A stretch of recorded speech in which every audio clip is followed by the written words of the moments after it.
Jarange पाटलांवर SIT लावण्यात आलेली आहे आणि जरांगे पाटलांचे बोलते धनी हे उद्धव ठाकरे, शरद पवार आणि राजेश टोपे आहेत असे आरोप केले गेले आहेत. कोणी केलेत? सत्ताधारी पक्ष. नाही म्हणजे कोण व्यक्ती सांगा ना. भाजपच्या काही आमदारांनी. म्हणजे कोण? बघा, ह्याच्यासाठी मला असं वाटतं की हे अत्यंत निर्गुणा प्रकार आहे. ज्या वेळेला जरांगे पाटील आंदोलनाला बसले होते त्या काळामध्ये, म्हणजे आपलं 1 ऑगस्ट होतं ना आपलं इंडिया बैठक झाली, त्याच दिवशी त्याच्या संध्याकाळी त्यांच्यावरती निर्गुण लाठी हल्ला झाला.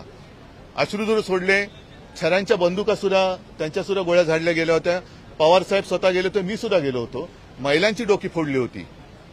संपूर्ण म्हणजे जणू काय हे अतिरेकी घुसलेत अशा पद्धतीने त्यांना वागवलं गेलं. त्याच्यानंतर आमच्याकडनं कोणी त्यांना किती फोन केलेत, मला असं वाटतं की आत्ताच्या ज्या महासंचालिका आहेत त्या यातले एक्सपर्ट आहेत, त्यांच्याकडे जरांगे पाटलांच्या फोनचा रेकॉर्ड असेल, आमच्याही फोनचा रेकॉर्ड असेल. देवेंद्र फडणवीसांनी तो घ्यावा. आणि समजा आम्ही जरांगे पाटलांच्या मागे आहोत तरी देखील त्यांचं असं काय चुकतंय हे त्यांना तुम्ही सांगण्याचा प्रयत्न का करत नाहीत? म्हणजे कोणी आंदोलनाला उभं राहिलं तर त्याच्यावरती तुम्ही त्याला गुन्हेगार ठरवायचं. ज्या पद्धतीने उत्तरेतले शेतकरी गेल्या वर्षी 1-1.5 वर्षापूर्वी आंदोलनाला उतरले होते, त्यांना अतिरेकी ठरवण्यापर्यंत मजल गेली. आता जरांगे पाटलांनी सुद्धा तुम्ही अतिरेकी ठरवणार आहात का? हा एवढाच भाग राहिला आता. म्हणजे कोणी न्याय हक्कासाठी उतरायचंच नाही. ठीक आहे, एखादीची मागणी कदाचित चुकीची असेल किंवा पूर्ण करता येत नसेल तर त्याला विश्वासात घेणं हे राज्यकर्त्याचं काम असतं. त्याला गुन्हेगार ठरवणं हे राज्यकर्त्याचं काम नसतं. असा राज्यकर्ता बिनकामाचा असतो. परंतु देवेंद्र फडणवीसांवर जे आरोप केले की मला मारण्याचा कट रचला गेलेला आहे, त्याची एसआयटी करा चौकशी. आम्ही कुठे काय म्हणतोय.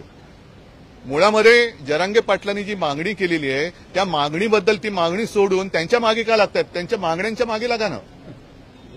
जरांगे पाटलांच्या मागे लागण्यापेक्षा. आणि मग जर आज जरांगे पाटलांच्या मागे आम्ही आहोत असं तुम्ही आरोप करत असाल तर 1-1.5 महिन्यापूर्वी गुलाल कोणी उधळला होता?